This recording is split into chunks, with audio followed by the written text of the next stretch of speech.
আজিৰ এইটো ভিডিঅ'ত ক্লাছ 5ৰ বাৰ্ত কবিতাটিৰ নেক্সট 5 নাম্বাৰ এক্টিভিটিজ যিটো আছে এইটোত আলোচনা কৰিবলৈ লৈছোঁ। ইয়াতে দিছে let's read a few words related to computers অৰ্থাৎ ইয়াতে কম্পিউটাৰ ৰিলেটেড কিছুমান ৱৰ্ড দিয়া আছে।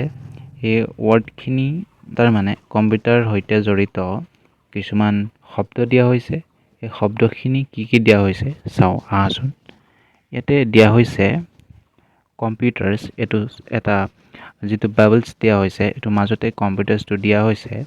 এই কম্পিউটাৰ এগেইনষ্টে প্ৰথমতে দিয়া হৈছে ইণ্টাৰনেট। আপোনালোকে গম পোৱাই ইণ্টাৰনেট মানে কি হয়। আৰু নেক্সট দিয়া হৈছে কীবৰ্ড যাৰ সহায়ত আমি কম্পিউটাৰত লিখিব পাৰোঁ। আৰু নেক্সট আছে প্ৰিণ্টাৰ হৈছে যাৰ সহায়ত আমি কম্পিউটাৰৰ পৰা বিভিন্ন ধৰণৰ কাগজ পত্ৰ প্ৰিণ্ট কৰি অৰ্থাৎ উলিয়াব পাৰোঁ, অৰ্থাৎ লিখাখিনি উলিয়াব পাৰোঁ। তাৰ পৰা নেক্সট আছে স্পীকাৰৰ সহায়ত যিটো আমি শব্দবিলাক শুনিবলৈ পাওঁ। তাৰ পৰা আছে মিউজিক মানে গানৰ কথা কৈছে।